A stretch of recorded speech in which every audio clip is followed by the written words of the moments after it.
అపరోక్షానుభూతి అనేటువంటి గ్రంథంలో 4వ శ్లోకము 24వ శ్లోకం వరకు చెప్పుకున్నాం. ప్రతి వారం మాదిరిగానే జరిగినటువంటి 1-2 శ్లోకాలు గుర్తు చేసుకుని ప్రతిమ శ్లోకాల మీద వివరణ చేసుకుంటాం.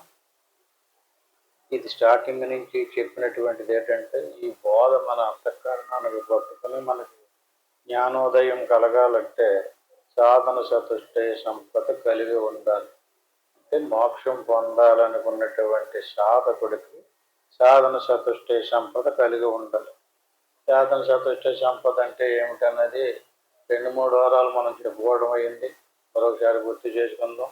నిత్య వస్తు వివేకం 1, ఇహమూత్రార్థ ఫలభోగ విరాగం 1, సమాధి శక్త సంపద 1, ముముక్షత్వం 1. అంటే మోక్షం పొందాలనేటువంటి కోరిక లేకపోతే మోక్షం పొందలేడు. మోక్షం పొందాలనేటువంటి కోరిక కలిగినటువంటి వాడికి నిత్యమేదో అనిత్యమేదో తెలుసు. అలా తెలిసినటువంటి వాడు ఇంద్రియాదులని పోషంలో పెట్టుకోవాలి. బాహ్యేంద్రియాలని, అంతరింద్రియాలని. అదే సాధన చతుష్ట సంపద. ఈ రకంగా ఆత్మనస్తత్ ప్రకాశత్వం యత్ పదార్థ అవభాషణం. అంటే ఫస్ట్ నుంచి చెప్పినటువంటి విషయం ఏమిటంటే ఆత్మానాత్మ వివేకము. దీన్ని ఎలా తెలుసుకోవాలంటే మొదటి నుంచి ఏం చెప్తున్నారంటే వీటికి కొన్ని లక్షణాలు ఉన్నాయి. ఆత్మ లక్షణాలు ఏమిటి, అనాత్మ లక్షణాలు ఏమిటి? ఈ ఆత్మానాత్మ లక్షణాలు తెలుసుకోకుండా మనం ఆత్మను తెలుసుకోలేము. చేత ఆత్మనస్తత్ ప్రకాశత్వం యత్ పదార్థ అవభాషణం. ఆత్మ ఎలాంటిది? ప్రకాశత్వం. అంటే సూర్యుడు ఎలాగైతే ఎలుగో అట్టి మాదిరిగా ఆత్మ ప్రకాశ వస్తువు, అంటే జ్ఞాన స్వరూపం అన్నమాట. పదార్థ అవభాషణం. పదార్థం అంటే ఏమిటి? 25 తత్వాలతో కూడుకున్న శరీరము, స్త్రీ శరీరము, పురుష శరీరము, అందులో జ్ఞానేంద్రియాలు, కర్మేంద్రియాలు, అంతరేంద్రియాలు, పంచప్రాణాలు, ఇవన్నీ ప్రకృతి యొక్క పదార్థంతో తయారైనవి. ఈ ప్రకృతి యొక్క పదార్థంతో తయారైనటువంటి వస్తువులన్నీ కూడా ఈ లోపల ఉన్నటువంటి ఆత్మ ప్రకాశంతోనే భాషిస్తున్నాయి. అంటే ప్రకాశం, దీపం యొక్క వెలుగులో గదిలో ఉన్నటువంటి వస్తువులు ప్రకాశిస్తున్నట్లుగా ఆత్మిక ప్రకాశంతో అనాత్మ వస్తువులన్నీ ప్రకాశిస్తున్నాయి. నాజ్ఞాది దీప్తి దీప్య నాజ్ఞాది దీప్తి దీప్తివత్యాందయం యతో నిశి. అంటే ఇప్పుడు ప్రకాశ వస్తువు అన్నారు కదా అని చెప్పేసి దీపము అగ్ని లాంటి ప్రకాశమా అంటే సూర్యుడి యొక్క ప్రకాశం ఉన్నప్పుడు చీకటి కనిపించదు. ఆత్మ యొక్క ప్రకాశం చీకటి కూడా తెలుస్తుందట. అంటే వెలుగు తెలుస్తుంది, చీకటి కూడా తెలుస్తుంది. చీకటిని కూడా ప్రకాశించేటటువంటి దీప్తిద్వత్యాంద్యం యతో నిశి. అంధకారం అంటే చీకటిని కూడా ప్రకాశింపజేసేటటువంటి చైతన్యం ఆత్మ. ఆత్మ ప్రకాశత్వం అనాత్మ యొక్క పదార్థాన్ని అంతటినీ ప్రకాశింపజేస్తుంది. అంచేత ఆత్మ ఎక్కడుంది? మన స్వరూపం. అనాత్మ ఎక్కడుంది? మన స్వరూపం చుట్టూరు ఉంది. రెండు ఒకదానికొకటి ఒక్కొక్కటే ఉన్నాయి. ఆత్మ యొక్క ప్రకాశత్వం విశిష్టమైనటువంటి గుణం ఉంది దానికి. అది నిత్యము తేజోమయముగా ప్రకాశిస్తూ దేహమునకు సర్వావస్థల యందును జ్ఞాన స్వరూపాన్ని, శక్తిని కూడా ఎత్తుంది. జాగ్రత్త అవస్థలో వస్తు పరిజ్ఞానం, మెలుగులోకి వచ్చినప్పుడు మొత్తం అంతా ప్రపంచం తాలూకు వస్తువులన్నీ తెలుస్తున్నాయి. అలాగే స్వప్నావస్థలో ఆత్మ ప్రకాశము వలనే మిథ్యారూపములో కల్పించబడినటువంటి స్వప్న దృశ్యాలన్నీ కూడా తెలుస్తున్నాయి. అంటే తెలియబడడానికి కారణమైనటువంటి తెలివి అన్నమాట. అలాగే ఆత్మిక ప్రకాశము వలననే మిథ్యారూపములోనున్నను స్వప్న దృశ్యములకు అనుగుణంగా సుఖ దుఃఖముల అనుభవంలోనికి వస్తున్నాయి. అంటే మెలకులో కానీ స్వప్నంలో కానీ ఏ దృశ్యం అయితే మనకి గోచరం అయ్యిందో ఆ దృశ్య వస్తువుతోటి మనకి కలిగేటటువంటి అటాచ్మెంట్ సుఖమో దుఃఖమో ఉంటుంది. ఈ రకమైనటువంటి సుఖ దుఃఖాలు తెలుసుకోవడానికి కూడా ఆత్మిక ప్రకాశమే. అదేవిధంగా సుషుప్తిలో ఇంద్రియ సముదాయం అంతయు కూడా వృత్తి రహితమైపోయి వ్యాపారం స్తంభించినా తిరిగి మెలకువ వచ్చిన వెంటనే యథాతథంగా మెలకువ, స్వప్నంలో ఏం జరిగిందో అంతా తెలుస్తుంది. అలా తెలియడానికి కూడా ఆత్మిక ప్రకాశమే. ఆత్మిక స్వయం ప్రకాశ గుణము అగ్ని తదితర దీపకాంతుల వంటిది ఎంత మాత్రము కాదు. అగ్ని కూడా జడ ప్రకాశమే. తనకు తానే మండదు, ప్రకాశించదు. చేతి దీపశిఖ ఇత్వాదుల ప్రకాశము నిత్యత్వము లేనిది. అంతేకాదు స్థాన పరిమితము కలదు. ఏ ప్రదేశంలో ఆ వస్తువులు ఉండునో ఆ ప్రదేశంలోని కొద్ది సమయం వాటి ప్రజ్వలనము అగుపడును. సూర్యచంద్రుల ప్రకాశము సైతము సర్వత్రా ఒకే విధముగా ఉండదు. దట్టమైన అడవిలో సూర్యరశ్మి ఎంత ఎక్కువగా ఉన్ననో ఆత్మజ్యోతి వలననే శరీర ధారణ చేసి ఏ ప్రాణి యొక్క చేతనత్వము నశింపదు. బుద్ధియాదులు అంగములు ఎప్పటి వలె పనిచేయును. రాత్రి యందు అంధకారమును తెలుసుకొనుటకు కారణము సైతము ఆత్మ యొక్క జ్యోతియే. తస్య భాష సర్వ విధం విభాతి అని శృతి వచనము. ఆత్మ పరంజ్యోతి. దాని ప్రకాశము వలనే జగత్తులో సర్వము భాషిస్తున్నది. ముండకోపనిషత్తు 2:2-10, కఠోపనిషత్తు 2:2-15. దేహమిచ్యోయం మూడో ధృత్వా తిష్ట యహో జన మమాయామిత్యపి జ్ఞాత్వా ఘటద్రష్టేన సర్వదా. ఆహా, ఎంత ఆశ్చర్యము! మూర్ఖుడైనటువంటి మనిషి ఘటద్రష్టేన మట్టి కొండను చూస్తున్నటువంటి వ్యక్తి వలె మమ అయమితి, ఇది నాది, సర్వదా ఎల్లవేళలా జ్ఞాత్వా అపి తెలుసుకుంటేనే అహం నేను, అయం ఈ దేహమితి ఈ విధముగా ధృత్వా గట్టి నమ్మకముతో తిష్టతి సదా ఉన్నాడు. మట్టి కొండను చూస్తూ మట్టి కొండ వేరు, చూసేటటువంటి వాడు వేరు. ఎలా రెండు వస్తువులు ఉన్నాయో అట్టి మాదిరిగా దేహము వేరు, దేహాన్ని చూసేటటువంటి వాడు వేరు. ఆత్మను పరమాత్మాంశము అని తెలుసుకున్నటువంటి వ్యక్తి వివేకి, జ్ఞానవంతుడు. తద్విరుద్ధముగా వివేకహీనుడు అజ్ఞాని. ఆత్మను దేహమును ఒకే పదార్థముగా కలిపేసి గ్రహించుచున్నాడు. నా శరీరమే నేను అనే అవగాహనతో అసద్రూపమైనటువంటి శరీరంతో సద్రూపమైనటువంటి ఆత్మను ఏకం చేసి వ్యవహరిస్తున్నాడు. ఎడగొట్టుకోవట్లేదు. రెండింటినీ కలిపేసి నేను అంటున్నాడు. నేను అనేటువంటి వాడు వేరేగా ఉన్నాడు. ఆ నేను అనేటువంటి వాడికి చుట్టూరు ఉన్నటువంటి శరీరాదులు వేరేగా ఉన్నాయి. కానీ ఆ జ్ఞానం లేకుండా రెండేటిని కలిపేసి ఒకే వస్తువుగా వ్యవహరిస్తాడు. అంచేది నేను అనే వ్యవహారము ఆత్మ సంబంధమైనది. ఆత్మ పరమాత్మాంశము. ఏదైతే నేను నేను అంటున్నాడో ఆ నేను అనేటువంటిది ఏదైతే ఉందో అది ఆత్మ సంబంధమైనటువంటిది. అది పరమాత్మిక అంశం. ఆత్మ నిత్యమైనది, నాశనము లేనిది, వికారములు లేనిది. దానికి అశాశ్వతత్వము, సర్వవికారములు గల శరీరమును ఏకీభావముతో గ్రహించి తాదాత్మ్యము చెందుట మిథ్యాజ్ఞానం. అంటే శరీరము కంటే వేరుగా ఏ జ్ఞానస్వరూపమైనటువంటి ఆత్మ ఉందో అటువంటి జ్ఞానస్వరూపమైనటువంటి ఆత్మతో అనాత్మ స్వరూపాన్ని గుర్తించి దాన్ని దీన్ని కలిపేసి అదే నేను అనేటువంటి జ్ఞానం ఏదైతే ఉందో దాన్ని మిథ్యాజ్ఞానం అంటారు. అంటే అది మిథ్యాజ్ఞానము తప్ప వేరొకటి కాదు. ఈ శరీరమునకు నేను యజమానిని, నా శరీరము నా అధీనములోనే వ్యవహరించాలి అనే వివేకము కలిగిన వాడు నేను నాది అనే మనస్తత్వంలో మార్పు వస్తుంది. కొండను చూస్తున్నటువంటి వ్యక్తికి ఇది నాది అనే భావన ఉండవచ్చు, కానీ తనే కొండనని భావింపడు కదా. కానీ దేహము కంటే నాకంటే వేరు అని తెలుస్తున్నప్పటికీ కూడా దేహమే నేనని భ్రమించి వ్యవహరించుడు ఆశ్చర్యకరము.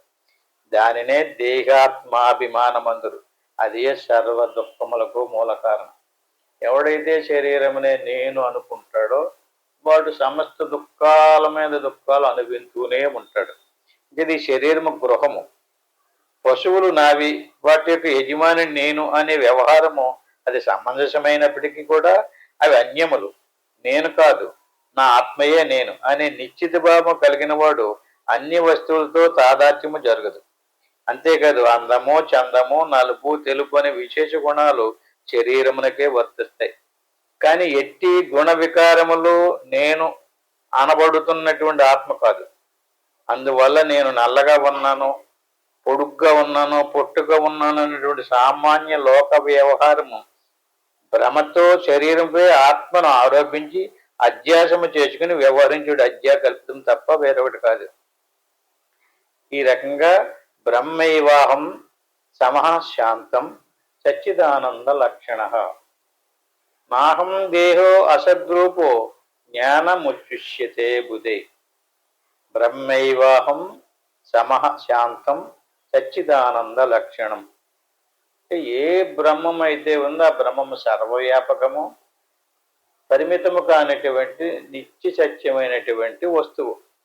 ఈ బ్రహ్మైవాహం అంటే బ్రహ్మమే అహం, నేను. బ్రహ్మైవాహం సమః శాంతం సచ్చిదానంద లక్షణం.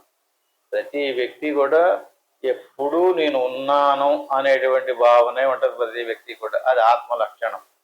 సుఖంగా ఉండాలనుకుంటాడు, అది కూడా ఆత్మ లక్షణమే. జ్ఞానం, సత్తు చిత్తు ఆనంద స్వరూపంతో కూడుకున్నటువంటిది ఆత్మ లక్షణం. బ్రహ్మైవాహం, ఇదే బ్రహ్మం అంటే ఏమి లేదు. బ్రహ్మం అంటే హాయిగా సుఖంగా నిత్యము సుఖ స్వరూపంతో ఉన్నాననేటువంటి భావనే ఆత్మ యొక్క లక్షణం. నా దేహో అసద్రూపో జ్ఞానం ఇచ్చుష్యతే బుధే. రెండు వస్తువులు కలిసిపోయి, రెండు వస్తువుల్ని కలిసిపోయినటువంటి దాన్ని రెండు కలిపేసి ఒకే వస్తువుగా చూస్తే దాన్ని అజ్ఞాని అంటారు. రెండింటిని సెపరేట్ చేసి వేరు వేరు, ఇప్పుడు బియ్యముని రాళ్ళు కలిసిపోయి అనుకోండి, అందులో రాళ్ళు గడ్డలు వడ్లు లాంటివన్నీ ఏరేసుకుని బియ్యాన్ని మిగిల్చుకుంటే అది జ్ఞానం.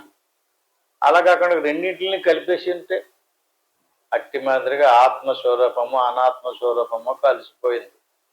మన శరీరము ప్రాణాలు ఇంద్రియాలు ఇవన్నీ కూడా అనాత్మ యొక్క లక్షణాలు. జ్ఞాన స్వరూపమైనటువంటిది ఆత్మ యొక్క లక్షణం. అహో నేను బ్రహ్మ ఏవ, నేను బ్రహ్మమునే. యత ఎందువల్లనగా అహం నేను నమః సమః సమభావనతో ఉన్నాను. అంటే సమభావన అంటే ఏంటండి?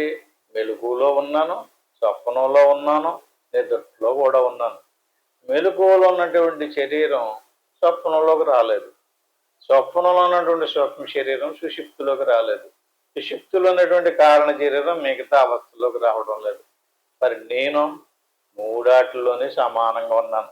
సమభావన సమః శాంతం. సమానంగా మూడవస్థలోనే ఉండడమే కాకుండా హాయిగా సుఖంగా శాంతంగా ఉన్నాను. అది సాక్షాత్తు బ్రహ్మం యొక్క లక్షణం. అది అంచేత శాంత శాంతముగా ఉన్నాను. సచ్చిదానంద లక్షణగా సత్వము శుద్ధ చైతన్యము ఆనందం అనే లక్షణములు కలిగి ఉన్నాను. దీనే సత్యము అంటే ఎప్పుడూ ఉండేది, జ్ఞానం అంటే తెలుసుకునేది, ఆనందము సుఖంగా ఉండేది. దీనే సత్తు చిత్తు ఆనందం అంటారు. సచ్చిదానంద లక్షణము. అహం నేను అసద్రూప జడ పదార్థమైనటువంటి దేహమును నహి కానే కాదు. నేను వేరు, నా శరీరం వేరు. ఇది ఏ బుధి విద్వాంసుల యొక్క జ్ఞానం, యథార్థ జ్ఞానం అని వేద ప్రమాణం. అంటే శాస్త్రాలన్నీ ఏం చెప్తున్నాయి, బుద్ధిమంతులు జ్ఞానులు ఏం చెప్తున్నారు?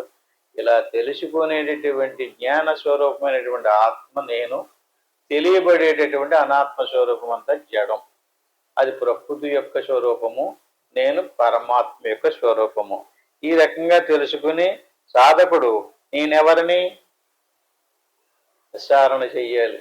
అంటే ఇప్పుడు ఈ శరీరాన్న, ఈ ప్రాణాల, ఇంద్రియాల, మనసున, అహంకారాన్న ఏది నేను? ఎన్ని తెలుసుకునేటటువంటి అన్నీ నాకు తెలియబడుతున్నాయి కదా. అదెవరు, ఇదెవరు? ఈ రకంగా సాధకుడు అనేటువంటి వాడు ఈ రకమైనటువంటి విచారణం, కోపం, నేనెవరిని అనే ప్రశ్నకు సమాధానం కొరకు గురువును ఆశ్రయించి గురువు దగ్గర కూర్చుని విచారణ చెయ్యాలి. అహం యొక్క లక్షణాలను అడిగి తెలుసుకోవాలి, తెలుసుకునే ప్రయత్నం చేయాలి.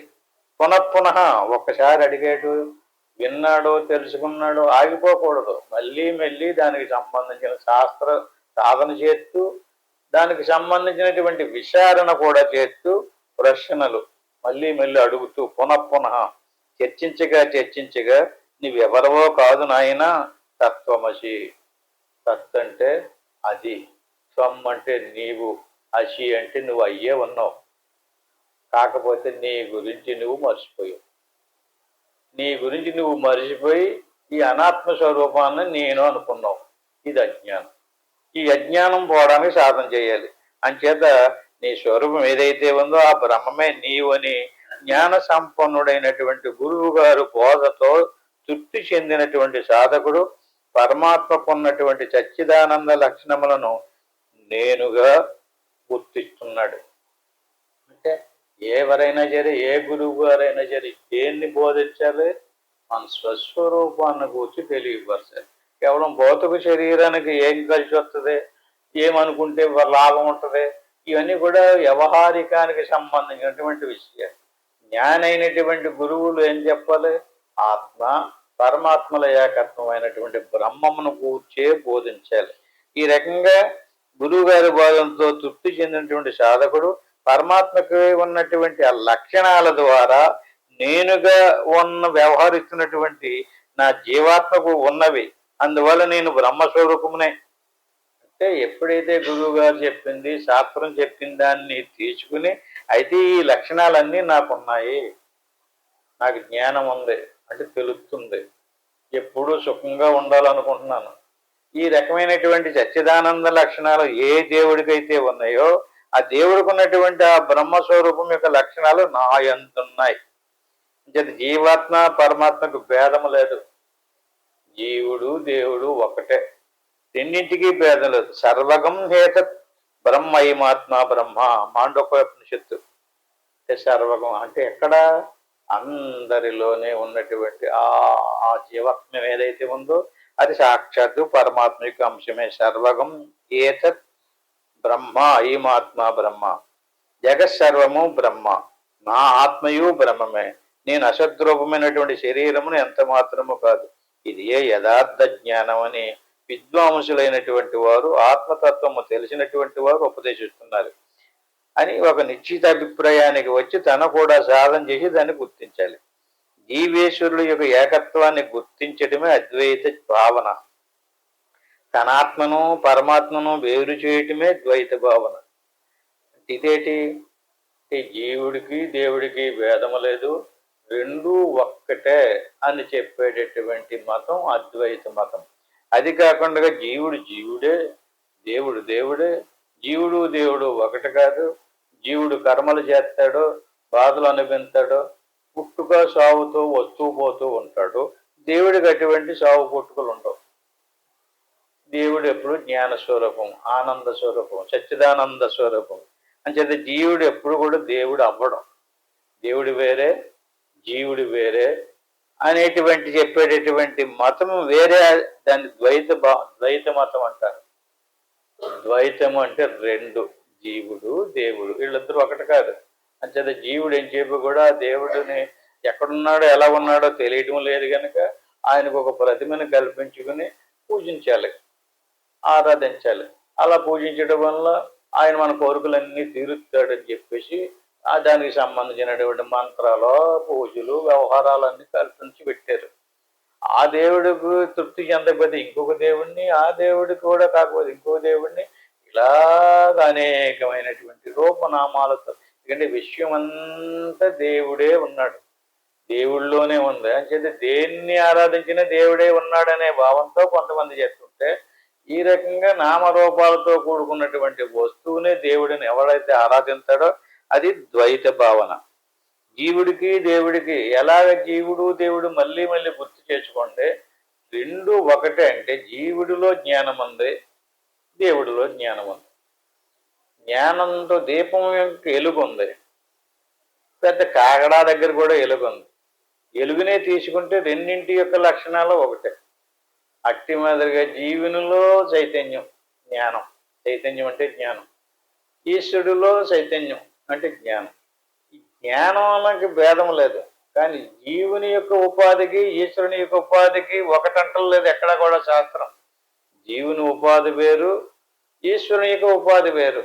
కానీ ఈశ్వరుడిలో ఉన్నటువంటి ఆత్మస్వరూపమైనటువంటి జ్ఞానము, జీవునిలో ఉన్నటువంటి ఆత్మస్వరూపమైన జ్ఞానానికి భేదం లేదు, రెండు ఒకటే. ఉపాధి జీవుని యొక్క ఉపాధి పుట్టింది, పరిణామం చెందుతూ నశిస్తుంది. పైగా ఇది ఎందుకు పుట్టింది? ముందు జన్మలో జ్ఞానం తెలుసుకోకుండా పోయింది. చేసిన కర్మఫలాలు అనిపించడానికి మళ్ళీ ఒకటి వచ్చింది. ఈశ్వరుడికి అలా రాదు. ఈశ్వరుడు జ్ఞాని, జీవుడు అజ్ఞాని. అంచేత జీవుని యొక్క స్వరూపము ఈశ్వరుని యొక్క స్వరూపం ఒకటే, కానీ ఈశ్వరుడికి జ్ఞానం ఉంది, జీవుడికి ఆ జ్ఞానం లేదు. ఏ జ్ఞానము? జీవుని యొక్క జ్ఞానం అంతా శరీరంతో కలిసిపోయి శరీరమే నేను అనుకుంటున్నాడు. ఇది అజ్ఞానం. ఈ రకంగా నేను బ్రహ్మమును కాకపోతే నాకు సత్వము ఎట్లు వచ్చినది అంటే, నేను ఆత్మస్వరూపం కాకపోతే, బ్రహ్మస్వరూపం కాకపోతే నేను ఎప్పుడూ ఉన్నాననేటువంటి సద్భావన ఎందుకు నాకు వస్తుంది అని విచారణ చేయాలి. అహం బ్రహ్మస్మి, అహం అంటే నేను బ్రహ్మమును అస్మి అయి ఉన్నాను. నాకును సత్తు చిత్తు ఆనంద లక్షణములు ఉన్నాయి. ఏ బ్రహ్మమునకైతే సత్తు చిత్తు ఆనందమే లక్షణములుగా దేవుడున్నాడో ఆ లక్షణాలు నాలో కూడా ఉన్నాయి. సత్తు అంటే ఎప్పుడూ ఉండేటటువంటిది, చిత్తు అన్నిటినీ తెలుసుకునేటటువంటి ఆనందం. మనలో కూడా ఈ మూడు ఉన్నాయి. సత్తు ఎప్పుడున్నావు నువ్వు? మెలకువలో ఉన్నావు, స్వప్నంలో ఉన్నావు, నిద్రలో కూడా ఉన్నావు. అది సత్తు. ఉండినటువంటి వాడు ఎలాగున్నాడు? ఆ జాగ్రత్తలో విషయాదుల్ని తెలుసుకుంటున్నాడు, స్వప్నంలో విషయాదుల్ని తెలుసుకుంటున్నాడు, సుషుప్తిలో ఉన్నటువంటి శూన్యాన్ని కూడా తెలుసుకుంటాడు. అలా తెలుసుకునేటువంటి దానికి జ్ఞానం అని పేరు. సత్తు చిత్ అంటే జ్ఞానం అన్నమాట. ఆ మెలకువలో కానీ స్వప్నంలో కానీ ఎక్కడైనా సరే హాయిగా సుఖంగా ఉండాలనుకుంటున్నాడు. ఇది ఆనందం. ఈ సత్తు చిత్తు ఆనంద లక్షణాలు దేవుడి లక్షణాలు. మరి ఆ దేవుడికి ఉన్నటువంటి సత్తు చిత్తు ఆనంద లక్షణాలు నీకెందుకున్నాయి? నీకున్నాయంటే నేను శరీరం అంటలేదు ఇక్కడ. శరీరాన్ని పక్కన పెట్టి చూడు. శరీరాన్ని పక్కన పెట్టి చూస్తే నీకు ఈ లక్షణాలు ఉన్నాయి. సత్యం జ్ఞానం అనంతం ఆనందో బ్రహ్మ ఉపనిషత్తు. అంటే దేవుడికి ఏ లక్షణాలు ఉన్నాయో అదే లక్షణాలు జీవుడికి కూడా ఉన్నాయి. అది జీవుడికి దేవుడికి భేదం లేదు. అహం బ్రహ్మస్మి, రెండు ఒకటే. అందుచేత అద్వైతవాది సమాధాన పడతాడు. అద్వైతములోనే రెండింటి యొక్క విచారణ చేసి, ఓహో జీవుడికి ఈ లక్షణాలు ఉన్నాయి, దేవుడికి ఈ లక్షణాలు ఉన్నాయి, ఈ లక్షణాలతో చూస్తే రెండు ఒకటే. అంచేత నాకు దేవుడికి భేదం లేదు, అహం బ్రహ్మస్మి, నేనే బ్రహ్మమును అంటాడు.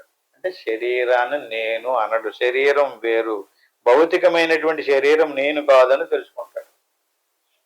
ఇది అద్వైతం యొక్క విశేషం. ద్వైతములో రెండింటిని వేరువేరుగా చూస్తాడు. శరీరమే నేను అనుకుంటాడు. అంటే దేవుణ్ణి కూడా అలాంటి ఉపాధితో కూడుకున్నటువంటి దాన్నే చూస్తాడు. అంచేత శరీరం మీద నాది, నా వారు అనేటువంటి దేహ సంబంధమైనటువంటి అమ్మకారము, ప్రేమ అనుబంధాలు ఈ జ్ఞాన సంపన్నుని బంధించవు. శరీరం ఉండినప్పటికీ నా వాళ్ళు, నా పిల్లలు మొదలైనటువంటి ఉంటాయి. ఎందుకంటే కర్మబంధం ఉంది కదా, అది కర్మ సంబంధమైనటువంటి ప్రేమలంతే. కానీ జ్ఞానికి ఉన్నటువంటి లక్షణాలు ఈ బంధించవు. ఈ రకంగా నిర్వికారో నిరాకారో నిరవద్యోహం అవ్యయ నాహం దేహో అసద్రూపో జ్ఞానం మిశుష్యతే బుధి. అంటే ఈ జ్ఞాన స్వరూపమైనటువంటి దేవుడు కానీ లేక ఆత్మ కానీ, ఇప్పుడు దాకా ఏం చెప్పుకున్నాం? సత్తు చిత్తు ఆనందమే లక్షణాలు కలిగినటువంటి సత్యం జ్ఞానం అనంతం ఆనందో బ్రహ్మ. ఈ నాలుగు లక్షణాలు ఏదైనా సరే ఒక వస్తువును పరిశీలించేటప్పుడు బంగారాన్ని పట్టుకెళ్ళి ఇందులో బంగారమో కాదో చూడండి అంటే పరీక్షించారు కదా. అక్కడ పరీక్షించినప్పుడు అందులో ఏది కలిసిపోయిందో దాన్ని సెపరేట్ తెచ్చి మనకి మేలుం బంగారాన్ని ఇవ్వాలంటే కరగబెట్టేయాలి. అట్టి మాదిరి ఇప్పుడు ఆత్మ అనాత్మ రెండు కలిసిపోయింది. బంగారం యొక్క లక్షణాలు ఏంటి తెలిసి ఉండాలి అతనికి. బాబు ఇందులో ఇంత రాగి గల్లిపోయింది అని చెప్పాలంటే బంగారం యొక్క లక్షణాలు తెలియలేనోడు చెప్పలేడు, మొత్తం అంతా బంగారమే అంటాడు. వస్తు రూపం తయారైనప్పుడు ఎంతో కొంత రాగి కలపకుండా వస్తువును తయారు చేయడం కుదరదు. ఎంతో కొంత రాగిది అందులో ప్రవేశపెట్టి వస్తువును తయారు చేస్తారు. అప్పుడు వస్తువు తయారైనప్పుడు ఏమొచ్చింది? దానికి ఒక పేరు వచ్చింది, ఒక రూపం వచ్చింది. అట్టి మాదిరిగా మనందరికీ ఒక రూపం వచ్చింది, ఒక పేరు వచ్చింది. ఈ రూపము పేరు రాని ముందు మన స్వరూపం నిర్వికారం. రూపము నామము వచ్చింది కదండి, అంటే ఇందులో ప్రకృతి అంశము కలిసిందనమాట. అంటే ప్రకృతి అంశము పరమాత్మ అంశము రెండు ఉన్నాయి, వస్తువు తయారైంది కనుక. అంటే వస్తువు నుంచి మళ్ళీ మన స్వస్వరూపంలోకి వెళ్ళాలనుకోండి, నిర్వికారో నిరాకారో నిరవజ్యోహం అవ్యయ. ఇప్పుడు బంగారంగా రాగిని తీసేసాడు అనుకోండి, అట్టి మాదిరిగా మన స్వరూపం నిర్వికారం నిరాకారం. అంటే ఒక ఆకారం లేదు దేనికి, ఎవరికి? మన స్వస్వరూపానికి. ఆలోచించండి, ఎవరి మట్టుకు ఆలోచించుకోండి. ఏ జ్ఞానం అయితే ఉందో, ఏ ఆత్మ అయితే ఉందో దానికి ఎలాంటి ఆకారం ఉంది? ఆకారాన్ని ఊహించేడా అతను ద్వైతివాది అయిపోతాడు, అజ్ఞాని అయిపోతాడు. అలాగే దేవుణ్ణి కూడా ఒక ఆకారంగా ఆరాధించాడా అతను కూడా అజ్ఞాని అయిపోతాడు. దేవుడికి ఏమి లేదు, ఆకారం లేదు. ఆకారం లేని దేవుడికి ఆకారాన్ని కల్పించిన వాళ్ళు ఎవరు? అజ్ఞానులు. దేవుడు సర్వవ్యాపి, సచ్చిదానంద స్వరూపుడు. అటువంటి దేవుడికి ఒక ఆకారం కల్పించారు. అలాగెందుకు చేశారంటే అజ్ఞానం భావనార్థాయ ప్రతిమా పరికల్పిత. అంటే వాళ్ళకి జ్ఞానం లేదు, ఎంత చెప్పినా తెలియడం లేదు. ఏదో రకంగా వాళ్ళని కూడా కాపాడాలి, కొంచెం భక్తిభావాన్ని కలిగించడం కోసం అతను భావన మార్చడం కోసం ఒక ఆకారాన్ని కల్పన చేశారు. అంతేగాని దేవుడికి ఆకారం లేదు. అట్టి మాదిరిగానే మన ఆత్మకు కూడా ఆకారం లేదు, మన స్వరూపానికి కూడా ఆకారం లేదు. ఇప్పుడు మనకు ఆకారం వచ్చింది. ఆకారం ఎందుకు వచ్చింది? బంగారం యొక్క వస్తువును తయారు చేయడానికి రాగి కలిపి ఒక ఆకారం తయారు చేస్తే దానికి ఒక పేరు, దానికి ఒక రూపం ఎట్లాగొచ్చిందో అట్టి మాదిరిగా ఇప్పుడు మనకు ఒక ఆకారము, ఒక పేరు వచ్చింది. స్త్రీయో పురుషుడో. ఈ ఆకారం అజ్ఞానంతో కూడుకుని ఉంది, జ్ఞానము ఉంది, అజ్ఞానము కూడా ఉంది. రెండు వస్తువులు, ఆత్మ ఉన్నాయి, అనాత్మ ఉన్నాయి. అంటే అది నిర్వికారో నిరాకారో నిరవజ్యోహం అవి.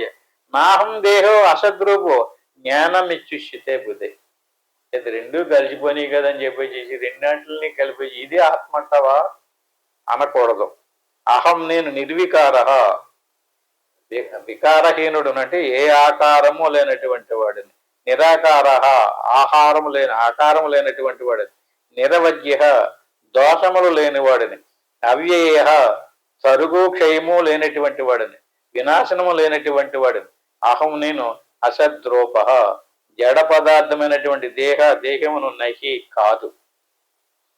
ఇది ఏ జ్ఞానుల యొక్క సిద్ధాంతం. నేను అనేటువంటిది అహం అనేటువంటిది ఏదైతే ఉందో అది ఆత్మస్వరూపం యొక్క లక్షణం. దానికి ఆకారం లేదు. ఇప్పటికి కూడా ఆలోచించండి, మన స్వస్వరూపానికి ఆకారం లేదు. మన శరీరానికి ఆకారం ఉంది, శరీరం మన స్వరూపం కాదు. అంటే మన శరీరాన్ని ధరించి ఈ శరీరానికి సంబంధించినటువంటి సుఖ దుఃఖాలు అనిపించేటటువంటి వాడు జీవుడు. అందుచేత నేను అనబడుతున్నటువంటి నా ఆత్మకు మార్పులు చేర్పులు వృద్ధి క్షయములైనటువంటి వికారాలు లేవు. ఆత్మ ఎట్టి ఆకార రూపములో లేనటువంటిది. అందువల్ల నన్న ఆత్మభక్తునకు గుణదోషములు కానీ కల్మసు కానీ లేదు. యథా సర్వగతం సూక్ష్మాత్ ఆకాశం నోపలిప్యతే సర్వత్రావతితో దేహే తదాత్మ నోపలిప్యతే. భగవద్గీత 13వ అధ్యాయం 32వ శ్లోకం. ఇది కూడా మనం చాలాసార్లు చెప్పుకున్నాం. మరొకసారి చూడండి. యథా సర్వగతం సూక్ష్మాత్, ఆకాశం ఉంది. ఆకాశం సూక్ష్మాతి సూక్ష్మమైనటువంటిది. యథా సర్వగతం సూక్ష్మాత్, సూక్ష్మంగా ఉన్నటువంటి వస్తువే అంతటా వ్యాపించగలదు. అదే దృశ్యరూపంతో ఉన్నటువంటిది అంతటా వ్యాపించడానికి అవకాశం లేదు. అలాగే సర్వగతం సూక్ష్మత, ఆకాశం నోపలిప్యతే సర్వత్రవతితో దేహే తదాత్మ నోపలిప్యతే. అంటే ఈ ఆకాశం ఎలాగైతే సర్వత్రా నిర్వికారంగా ఉండడం వల్ల వ్యాపించిందో అట్టి మాదిరిగా లోపల ఉన్నటువంటి పరమాత్మ స్వరూపం కూడా అంతటా వ్యాపించింది. అంతటా వ్యాపించినటువంటి పరమాత్మ, ఆ పరమాత్మ చుట్టూరు మన ఉపాధి ఏర్పడింది అనుకోండి. ఉపాధి ఏర్పడితే మన శరీరం, మరి మన శరీరంలో కూడా పరమాత్మ ఉంటుంది. దీన్ని ఎలా చెప్పాలి? ఉదాహరణకి సర్వత్రాపతితో దేహే, ఈ దేహము లోపల ఉన్నటువంటి ఆత్మ సర్వవ్యాపకమైనటువంటిది. దేహము సర్వత్రా లేదు, పరిమితమైంది.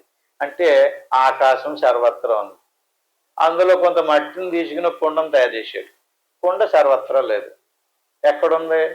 ఒక ప్రదేశంలో ఉంది. దానికి కొలత ఉంది, దానికి పేరు ఉంది, దానికి రూపం ఉంది.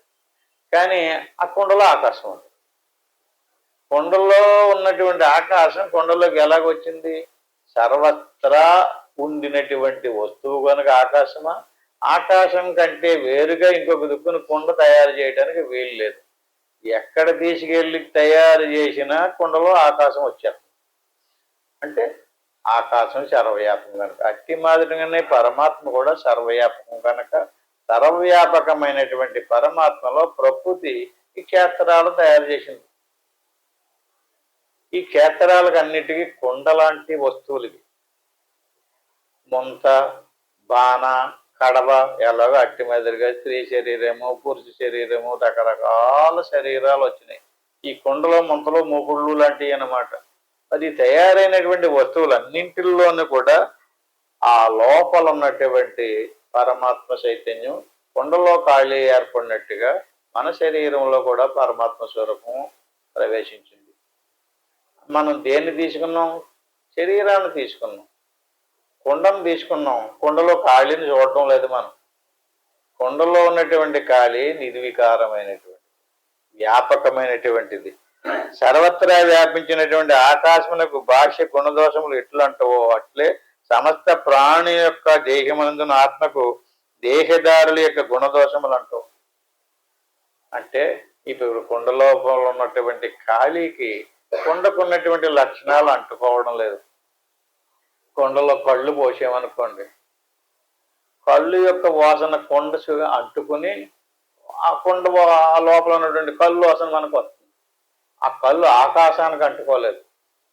వేడి కానీ, చల్లదనం కానీ, కళ్ళు కానీ, అందులో మంచి మంచి పదార్థాలు వేసినా, చెడ్డ పదార్థాలు వేసినా అదంతా కుండకే వర్తిస్తుంది. కానీ కుండ లోపల ఉన్నటువంటి ఖాళీని, ఆకాశాన్ని అంటుకోవట్లేదు. అట్టి మాదిరిగా మనలో ఉన్నటువంటి శరీరంలో ఉన్నటువంటి పరమాత్మకు అంటుకోవటం లేదు. పుణ్యం కానీ, పాపం కానీ, మంచి చెట్టు కానీ, సుఖ దుఃఖాలు కానీ ఏమీ లోపల ఉన్నటువంటి ఆత్మకు అంటుకోవటం లేదు. మరి దేనికి అంటుకున్నాయి? శరీరం ఉంది.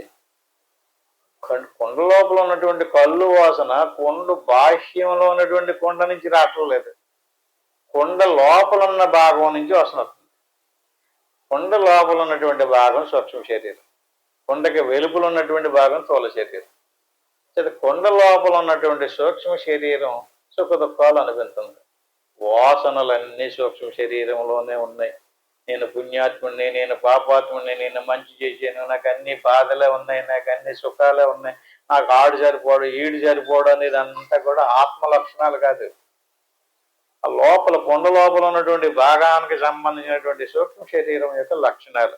జత నేను మాత్రం కుండలో ఉన్నటువంటి ఖాళీ లాంటి వాడిని. పరమాత్మ వల్లే నా ఆత్మయు శాశ్వతంగా ఉండును. దానికి నాశనము, క్షయము లేదు. నేను అసద్రూపమైనటువంటి సచ్చిదానంద స్వరూపమని. నా శరీరమును ఎప్పుడూ నేను కాదు. ఇది యథార్థమైనటువంటి జ్ఞానం. ఈ జ్ఞానమే సంపాదించుకోవాలి. ఈ జ్ఞానం ఎవడైతే సంపాదించుకున్నాడో కొండలో ఉన్నటువంటి ఖాళీని గుర్తించి కొండను వేరుగా చూసినట్లుగా మనలో ఉన్నటువంటి ఆత్మను గుర్తించి శరీరాన్ని వేరుగా చూడాలి. అలా చూసినప్పుడు కర్మ అంటుకోవడం, కర్మకు సంబంధించినటువంటి ఫలితం కూడా ఆత్మకు అంటుకోవడం. అదంతా శరీరానికి సంబంధించింది. ప్రారంధాన్ని అనిపించడానికి శరీరం వచ్చింది. అప్రారంధ కర్మ ఉన్నంతకాలం సుఖ దుఃఖాలు అనిపించున్నాడు. కానీ అతను భావన మారలేదు. శరీరం అనే భావంలోనే ఉండిపోయాడు. ఆ శరీరం అనేటువంటి భావన ఉండిపోవడం వల్ల కర్మఫలం నశించలేదు. ఆ కర్మఫలాన్ని అనుభవించడానికి మళ్ళీ ఇంకో కుండను తెచ్చుకుంటున్నాడు. కుండ పోతే మళ్ళీ ఇంకో కుండను కొనుక్కున్నట్టుగా ఇంకో శరీరాన్ని తయారు చేసుకుంటాడు. అప్పుడు కూడా అంతే.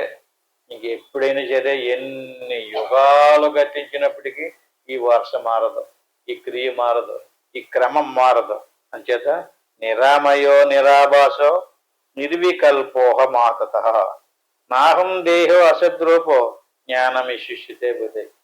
నేను నిరామయ, నిరామయము, ఏ దోషములు రోగములు లేనివాడును. నిరాభాస, మరో రూపము లేనివాడును. నిర్వికల్ప, ఏ రకమైనటువంటి వికారాలు మార్పులు లేనివాడు. అతత, సర్వత్రా వ్యాపించి ఉండేటటువంటి వాడని. అహం, నేను అసద్రూప, జడ పదార్థమైనటువంటి దేహమును నహి, కానే కాదు. ఇదియే బుధి విద్వాంసుల జ్ఞానం. ఇదే యథార్థమైనటువంటి జ్ఞానం. జత నిరంతరము జ్ఞానాన్ని గూర్చే ఆలోచించాలి, జ్ఞానాన్ని గూర్చిన విచారణే చెయ్యాలి. నిరంతరం మనం ఆలోచన దేని మీద ఉందండి?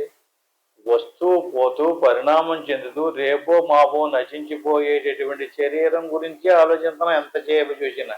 ఆ శరీరానికి మళ్ళీ భార్య, పిల్లలు, ఆ పిల్లలకు పిల్లలు, వాళ్ళ గురించి ఆలోచించడం. ఈ ఆలోచన చేయకూడదు. ఈ శరీరానికి లోపల ఏ స్వరూపం ఉందో, ఆ స్వరూపం ఎలాంటి లక్షణాలు కలిగి ఉందో ఆ ఆలోచనే చేస్తూ ఉండాలి. కళ్ళు మూసుకుని సాధన చేస్తున్నాం అనుకోండి, ఈ దేహ సంబంధమైనటువంటి ఆలోచన చేస్తే ఎందుకంటే సాధన అంటే నిరంతరము ఏ సాధన, ఎలాంటి సాధన? నీ స్వరూపానికి ఆకారం లేదు, గుణము లేదు. నిరామయో నిరాభాసో నిర్వికల్పోహ మాతృత. ఎప్పుడుంటుంది? ఎప్పుడు ఒకే స్థితి, ఒకటే రూపం, జ్ఞానంతో కూడుకున్నటువంటి స్వరూపం. అటువంటి నిత్య సత్యమైనటువంటి నీ స్వరూపాన్ని వదిలేసుకుని నీ స్వరూపమునందు ఇంకొక స్వరూపాన్ని నువ్వే కల్పన చేసుకున్నావు. నేను స్త్రీని, నేను పురుషుని, నేను ఇలాంటోడిని, నేను అలాంటోడిని, నేను ఎంతటోడిని, నేను అంతటోడిని అని కల్పన చేసిందంతా ఎవరు? మన మనసు. అంచేత మనసునే, అందుకనే సాధనలో మనసును ఒకసారి దాటవయ్యే బాబు, నీకు యథార్థం తెలియాలంటే అంటున్నాం. ఎప్పుడైతే మనసును దాటామనుకోండి, మనసును దాచినటువంటి వాడికి అద్దులన్నీ చెరిగిపోతాయి. నేను ఎంతటి వాడిని అంతటి వాడిని అనడం ఇంకా. ఎందుకంటే ఎవరిలోనైనా సరే ఒకటే స్థితి, ఎక్కువ తక్కువ లేదు, చిన్నవాడు పెద్దవాడు లేడు, అందరిలోనే ఒకటే స్వరూపం ఉంది. నేను పరిశుద్ధాత్మను, నాకు ఎటువంటి రోగములు వ్యాధులు లేవు, ఆత్మకి ఎట్టి మనోవ్యధ వ్యాకులత లేదు, సుఖదుఖాలు లేనటువంటిది. దేహ భాగం జడము, జడమైనటువంటి మనసే చంచలమైనది. అంటే మనసు ఎంచేపు శరీరం గురించే ఆలోచించదు, ఆత్మల గురించి ఆలోచించదు. ఏదో రకంగా ఆత్మవైపుకి తిప్పి ఆత్మలో విలీనం చేస్తే తప్ప శరీరం భావన వదలదు. ఎందుకంటే శరీరానికి నొప్పి వచ్చినా, బాధ వచ్చినా, కష్టం వచ్చినా, సుఖం వచ్చినా మొదట తెలిసేది ఎవరికి? మనసుకి. మనసుకి ఎందుకు తెలుస్తుంది? మనసులో తెలివి ఉంది, మనసులో క్రియాశక్తి కూడా ఉంది, జ్ఞానశక్తి కూడా ఉంది. అంచేత మనసుకి వెంటనే తెలియడం వల్ల శరీరానికి ఏ నొప్పి కలగకుండా, ఏ బాధ కలగకుండా ఉండాలని మనసు కోరుకుంటుంది. అదేం తప్పు కాదు అది. కానీ ఆ మనసును కూడా దాటిపోతే ఆత్మ సాక్షాత్కారం. అంటే శరీరము, ప్రాణము, మనసు మూడు దాటిపోయినటువంటి స్థితిలో ఆత్మ నిర్వికారమైనటువంటి నిరామయో నిరాభాసో నిర్వికల్పోహం. అది ఎప్పుడు కనపడుతుంది? ఎప్పుడు తెలుస్తుంది? మనసును దాటాలి. ఎంతవరకు మనసును దాటలేదో మన స్వరూపం మనకి కనిపించదు. అంటే ఇవన్నీ కలిసిపోయి ఉండగా సెపరేట్ చేసి తెలుసుకోలేము. సాధనలోకి వెళ్ళి ఇవన్నీ దాటినటువంటి వాడికి, అందరికి అంత కొంత సాధన చేస్తున్నారు కదా, ఇది అందరికి అంత కొంత అనుభవం వస్తుంది. ఎందుకని ఆ సాధనలో ఏమీ తెలియడం లేదండి అంటారు. చాలా మంది అదే ప్రశ్న వేస్తున్నారు. ఏమీ తెలియడం ఏంటి? తెలియాలన్నమాట. ఎలా తెలియాలి? మంచి రాణిగారి గారినో రాజుగారి లాగానో తెలియాలా? అలా తెలిస్తే ఏమవుతుంది? మళ్ళీ శరీరం అయిపోతుంది కదా. మరి దేవతా రూపమో రాక్షస రూపం వచ్చానో అది ఆకారమే కదా. ఇక్కడ శాస్త్రం ఏం చెప్తుంది? బాబు నాయన, నీ స్వస్వరూపానికి రాణి ఆకారము లేదు, రాజాకారము లేదు, దేవతాకారం లేదు, దైవాకారము లేదు. మరి అది ఎలాంటిది? నిరామయో నిరాభాసో, అది నిర్వికారమైనటువంటి స్వరూపం. నిర్వికారమైనటువంటి స్వరూపాన్ని ఏదో ఆకారంగా చూడాలనుకుంటున్నావు, అదే అజ్ఞానం. ఎంతవరకు నీకు ఈ భావన మారలేదు, నీకు ఆత్మసాక్షాత్కారం కలగదు. నువ్వు ఎంత సాధన చేసినా సరే ఏంటి సుఖం ఏంటండి? ఎందుకంటే నీ భావన మారలేదు. నువ్వు మళ్ళీ నీ స్వరూపాన్ని ఏదో ఒక ఆకారంగా, ఏదో ఒక వస్తువుగా చూడాలనుకుంటున్నావు. ఇప్పుడు ఆల్రెడీ నేను ఫలానా, నేను పురుషుని, నేను స్త్రీని ఎలా భావన బలపడిపోయిందో ఆ భావన నశించడం లేదు. అంచేత సమాధి స్థితిలోకి వెళ్ళి కూడా అలాంటి ఏదో ఒక ఆకారాన్ని చూడాలని అనుకుంటున్నాడు. అలాగ అనుకున్నప్పుడు అలా ఎంతకాలం అనుకుంటాడో అంతకాలం అతని భావన మారకపోతే అతని సాధన చింతించినట్టు కాదు. అలాగని శ్వాస ఆగింది, మనసు ఆగింది, ఇంద్రియాలన్నీ దాటాడు బ్రహ్మాండంగానే. కానీ ఇక్కడ ఏ భావంలో ఉన్నాడో అక్కడ కూడా అదే భావంలో ఉన్నాడు. దానివల్ల మళ్ళీ తీసుకొచ్చి పెట్టేస్తుంది. అంచేత ఆ భావన మారిపోవాలి. చంచలమైనటువంటి స్వభావం మనసు యొక్క లక్షణం. అది నిశ్చలం ఏదో ఒకటి అనుకుంటూనే ఉంటది. దాని ప్రభావం వల్లనే శరీరంలో జనించేటటువంటి ఆశలు, కోరికలు, రాగద్వేషాలు మొదలైనటువంటి రాగము, ద్వేషము, క్రోధము ఇవన్నీ ఏర్పడుతున్నాయి. ఆత్మ కల్పనాతీతం. కల్పన అంటే అనుకోవడం. మనసులో ఏదో ఒకటి అనుకున్నాం అనుకోండి, ఏది అనుకుంటామో దాని యొక్క ఆకారం కల్పించబడుతుంది. అది మనకు కనపడదు. మనసు ఏది అనుకోలేదనుకోండి ఏమీ కనిపించదు. ఏదన్నా అనుకుంటేనే కనపడుతుంది. ఏదో ఒకటి అనుకోవాలి. దాన్ని సంకల్పం అంటారు. ఎప్పుడైతే ఆవు అనుకున్నాం అనుకోండి, ఆవు యొక్క ఆకారం అంతఃకరణం ధరించింది. దాన్ని అంతఃకరణ వృత్తి అంటారు. గొప్ప చిత్రం ఏంటంటే మనసు ఏది అనుకుంటుందో ఆ అనుకున్న దాని యొక్క ఆకారాన్ని ధరించే గుణం దానికి ఉంది. ఎలా చెప్పాలి మీకు ఉదాహరణకి పెళ్ళిళ్ళు అయ్యేటప్పుడు చిలకలు గట్ట పోయింటారు కదండి. ఎలా పోయింటారు మీరు ఎప్పుడన్నా చూసారా? పంచదార కరిగించి చిలకలు గట్ట పోయింటారు కదా. అంటే ఒక మూసలో పంచదార కరిగించి పోస్తారు. ఆ మూసలో చిలక అంటే ఆకారమో, పిల్లి ఆకారమో, బల్లి ఆకారమో, మనిషి ఆకారమో, దేవతాకారమో, దైవాకారమో ఏ ఆకారంతో ఆ చెక్కేరా మూస ఆ ఆకారం వస్తుంది. అంటే ముందు కరగబెట్టాలన్నమాట. కరగబెట్టి ఆ ఆకారాన్ని ధరించాలి. అట్టి మాదిరిగా మనసు ఏది అనుకుందో అనుకున్న దాని యొక్క ఆకారం ధరించి చూపెడుతుంది. అప్పుడు ఆ ఆకారాన్ని నేను చూశాను. ఇంతకీ ఆకారాన్ని నేను చూశాను అంటే ఆ ఆకారాన్ని కల్పించింది ఎవరు? మనసు అన్నమాట. నీకు పెద్ద దేవత దర్శనం అయ్యిందనుకోండి, నీకు ఏ దేవుడో ప్రత్యక్షమయ్యాడు అనుకోండి, అది నీ మనసు యొక్క కల్పనే. నీకు ముందు జన్మలో ఏదో అయినట్టుగా ఊహించిందనుకోండి నీ మనసు, అది నీ మనసు యొక్క కల్పనే. నిరాకారమైనటువంటి నిర్వికారమైనటువంటి చైతన్య స్వరూపాన్ని గుర్తించమంటుంటే చాలా మంది కూడా నేను ముందు జన్మలో ఏం జరిగిందో చెప్పగలుగుతాను, ముందు జన్మలో, వెనకాల జన్మలో, రేపు రాబోయే జన్మలో ఏదైతే అదంతా మనసు యొక్క కల్పన. ఈ కల్పన అంతా కూడా ఖచ్చితంగా కల్పనాతీతం ఆత్మ. కల్పించబడేదంతా కూడా మనసు ఏది కల్పిస్తుందో కల్పించినటువంటి ఆకారం ధరిస్తే ఆకారానికి సంబంధించిన జ్ఞానం తెలుస్తుంది మనకి. ఆ జ్ఞానం అజ్ఞానం. అజ్ఞానాన్ని వదలాలి. అంచేత ఆత్మ అనేటువంటిది అజ్ఞానం కాదు, కల్పన కాదు, కల్పనాతీతమైనటువంటి వస్తువు. ఊహకు అందనది. అది ఊహకు అందదు, అది అనుకునేది కాదు. అంచేత కావున ఏ ఇంద్రియము దానిని గ్రహించలేదు, మనసు దానిని గురించి కల్పించలేదు, అనుకోలేదు. ఒకవేళ మనసు ఏదనుకున్నా దేనిని కల్పించినా దృశ్యాన్నే, అనాత్మనే. అదంతా కూడా వస్తూ పోతూ ఉండేటటువంటి దాన్నే. అది సత్యము కాదు. బాగా దృఢంగా ప్రతి ఒక్క సాధకుడు కూడా మనసులో ఎలాంటి అద్భుతాలు జరిగినా సరే అదంతా ఒత్తిదే, అదంతా దృశ్యమే. దాన్ని ఎవ్వరు కూడా సత్యంగా తీసుకోకూడదు. గాల్లో తేలిపోయినా సరే, నిప్పులో తేలిపోయినా సరే మామూలుగానే తీసుకోవాలి.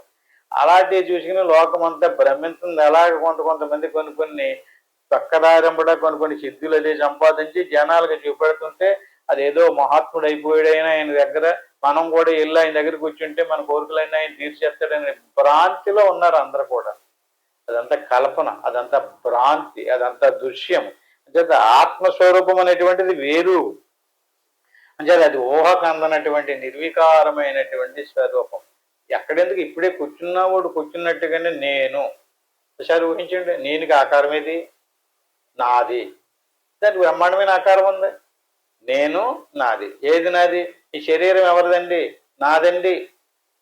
ఈ శరీరంలో ఉన్నటువంటి నాది అనేవాడు ఎవరండి? నేనండి. నేనుకి ఏది ఆకారం ఇది? ఊహకు అందుతుంది. ఎక్కడికి వెళ్ళాలి? ఎక్కడికో లోపలికి వెళ్ళిపోవాలా? ఇక్కడే తెలిసిపోతుంది కదా నేను నాది. ఈ శరీరం నాది. ఈ శరీరాన్ని నుంచి బయటకు వచ్చి మళ్ళీ ఇంద్రియాల ద్వారా ఎవరిదండి? మాది. ఆవిడెవరండి? మా ఆవిడండి. ఈయన మా ఆయనండి. ఈయన మా పిల్లలండి. మా పిల్లలండి. ఎలాగెళ్తున్నదంతా? అదంతా అద గొలుసు కట్టు. అనాత్మ దృశ్యాలను అంతటినీ కూడా నాది నాది అంటుంటారు. నేను నాది. అంచేత నాది అనేటువంటిది అంతా కూడా దేహానికి సంబంధించిందే. ఆ దేహానికి సంబంధించినటువంటి ఇంకో దేహం అంతే. నేను అనేది అంతా ఆత్మ సంబంధమైనటువంటిదే. చేత బుద్ధి క్షయములు తత్సంబంధమైనటువంటి వికారములు రూపరహితమైన ఆత్మకు ఏ ఆకారము లేదు. అవ్యక్తము సూక్ష్మాతి సూక్ష్మమైనటువంటిది, ఎట్టి పరిణామము లేనిది. దానికి దేహమే పరిమితమైనది. దేహానికి కొలత ఉంది. దానికి ఒక ఇన్ని కేజీలు బరువు కూడా ఉంటుంది. ఈ 50 కేజీలు 60 కేజీలు 70 కేజీలు బరువు ఉంటుంది. స్త్రీయో పురుషుడో అయి ఉంటుంది. అదంతా దేహానికి సంబంధించింది. చర్మము, రక్తము, మాంసము, ఎముకలు ఇవన్నీ కూడా దేహానికి సంబంధించింది. లోపల ఉన్నటువంటిదో ఏ ఆకారము లేదు. వ్యక్తము కాదు, వికారము లేనటువంటిది, మార్పు చెందేది కాదు. శరీరం మారిపోతుంది. బాల్యము, కౌమారము, యవ్వనము, వార్ధక్యము, ఆ తర్వాత మరణము, మళ్ళీ జన్మము. ఈ జన్మ మరణాలన్నీ కూడా శరీరానికి. శరీరం వచ్చిందంటే వృద్ధి క్షయాలు ఉంటాయి. లోపల ఉన్నటువంటి దానికి వృద్ధి లేదు, క్షయము లేదు, వెళ్ళడము లేదు, రావడము లేదు. ఎప్పుడు ఒకే రూపంలో ఉంది. కుండ పోతే మళ్ళీ వస్తువులు దాచుకోవడం కోసం ఇంకో కుండ కొనుక్కున్నట్టుగా శరీరం పోతే ఇంకో శరీరం పట్టుకొస్తున్నారు. అంటే జ్ఞానమే కలగాలి. సూక్ష్మాతి సూక్ష్మమైనటువంటిది, ఎట్టి పరిణామము లేనటువంటిది. దేహం పరిమితమైనటువంటిది. ఆత్మ సర్వవ్యాపి. శరీరం సర్వవ్యాపి కాదు, కొలుతుంది. దానికి ఇంత దూరం ఉంటుంది, ఇన్ని కేజీలు బరువు ఉంటుంది, ఈ రంగు, ఈ రూపము, ఈ రకమైనటువంటి లక్షణాలు కలిగి ఉంటుంది. సర్వవ్యాపి చిదాత్మ సద్వస్తువు, త్రికాలాతీతమైనటువంటి వస్తువు. అది 3 కాలాల్లోనూ ఆత్మ దృక్కు. శరీరము దృశ్యమయ్యే బాబు. దృశ్యము దృక్కు. అదే దృష్టిలో పెట్టుకోండి. దృశ్యము దృక్కు. చూసేది చూడబడేది. చూసేదేది ఆత్మ, చూడబడేదేది శరీరం. ఎవరి చేత చూడబడుతుంది? నా చేతే చూడబడుతుంది. ఎవరికి తెలుస్తుంది? నాకే తెలుస్తుంది. ఎవరికి తెలుస్తుంది? శరీరం. ఆ శరీరంలో ఎవడైతే ఉన్నాడో వాడికే తెలుస్తుంది శరీరం ఎలా ఉందో, కడుపు నొప్పి వస్తుందో, కాలు నొప్పి వస్తుందో. శరీరం అనేటువంటిది కర్మఫలాన్ని అనుభవించడానికి తయారు చేసినటువంటిది. ఈశ్వరుని యొక్క ప్రణాళిక అదంతా కూడా. ఈ రకంగా ఆత్మ దృక్కు, శరీరాదుల దృశ్యము. దృక్కు దృశ్యములు పరస్పర విరుద్ధములు. నేను అనేవాడు, నాదనేది, రెండు కూడా విరుద్ధమైనటువంటి వస్తువులు. దుక్కు దృశ్యము కానట్లే దృశ్యము దుక్కు కాదు. దృక్కు వేరు, దృశ్యం వేరు. నిత్య చైతన్యము కలన్న ఆత్మ నా శరీరములకు భిన్న గుణములు కలది. అందువలన నేను అసద్రూపమైనటువంటి శరీరమును ఎంత మాత్రము కాదు. ఇది యథార్థ జ్ఞానం అనే ఆ శాస్త్రముల యొక్క మతము, విద్వాంసుల యొక్క మతము, బుద్ధిమంతుల యొక్క మతము. ఆత్మతత్వం తెలిసిన వారు ఇదే విధానంలో బోధించాలి. దీన్నే జ్ఞానోపదేశం అంటారు. అంచేత నిర్గుణో నిష్క్రియో నిత్యో నిత్యముక్తో అమశ్యుత నాహం దేహో అసద్రూపో జ్ఞానమిశుష్యతే బుద్ధి. ఈ శ్లోకాన్ని వచ్చే వారం చెప్పుకుందాం. ఇంతతోటి ముగించుకుందాం. హరి ఓం తత్సత్. ఆత్మబంధువులారా, ఇందులో అటు ఇటు వెళ్తలు లేదు. ఇంకా కథలు లేవు, ఉపమానాలు లేవు. ఆత్మ అనాత్మ, దేవుడు అంటే ఏంటి, జీవుడు అంటే ఏంటి, ఇదే బోధ. దీన్నే బాగా మనకి మనసులోకి హత్తుకుందనుకోండి. ఏది నేను, ఏది నేను కాదు, ఏది నేను, ఏది నేను కాదు. ఇంటికి వెళ్ళిన తర్వాత కూడా ఇదే విచారణ, ఇదే జ్ఞానం, ఇదే భావాలు ఉన్నారనుకోండి. కర్మ ఎవరికి అంటుకుంటుంది? ఎవరు చేసేది కర్మ? ఆత్మకి కర్మ లేదు, కర్మ ఫలము లేదు. ఎవరికి? జీవుడే అనవసరంగా అనాత్మ భావంలోకి వచ్చి నేను శరీరం అనుకోవటం వల్ల వచ్చింది పాపులం అంతా. ఈ జ్ఞాన భావంలో చక్కగా విచారణ చెయ్యాలి. ఇలా ఎలా కూర్చోవాలో పదే పదే ఈ సాధనలో మనం చాలా చెప్పుకున్నాం. మరొకసారి ఇలా ప్రశాంతంగా కూర్చుని గురురు బ్రహ్మ గురురు విష్ణువు గురురేవ మహేశ్వర గురువు సాక్షాత్తు పరబ్రహ్మ తస్మై శ్రీ గురువే నమః. దీన్ని గురుమంత్రం అంటారు. దీన్ని ఒకసారి అనుకోవాలి. ఓం నమ శివాయ. దీన్ని పంచాక్షరి మంత్రం అంటారు. దీన్ని 3 సార్లు అనుకుని ఆ పని ఏమనుకోకుండా వస్తూ పోతూ ఉండేటువంటి శ్వాసను గమనిస్తూ ఉండడమే సోహంభావ ధ్యానం. అంటే శ్వాస అంపట మనసును ఏకాగ్రత పరిస్తే శ్వాస మనసు ఆగిపోయినటువంటి స్థితిలో నిర్వికారమైనటువంటి మన ఆత్మస్వరూపం గోచరమవుతుంది. దానికి ఆకారం లేదు. మళ్ళీ మళ్ళీ గుర్తుపెట్టుకోండి. అది నాకేం తెలియడం లేదు, ఏం కనపడతలేదు అని చూడకూడదు. ఏమీ ఏ ఆకారము లేకుండా అయిపోయిన స్థితి ఏదైతుందో అదే ఆత్మస్వరూపం. దాన్నే మనసులో పెట్టుకున్నది హాయిగా సుఖంగా ఆనందంగా ఉంటుంది. అంతవరకు ఇప్పుడు కూర్చోమని కాదు, ఇంటికి వెళ్ళిన తర్వాత ఎవరెవరికి ఎంత అవకాశం ఉంటే అంత ప్రయత్నించండి. ఇప్పుడు మాత్రం నేను ఓంకారం చెప్పేదాకా చక్కగా అలా శ్వాసను గమనించి ఉండండి. ఓం తత్సత్.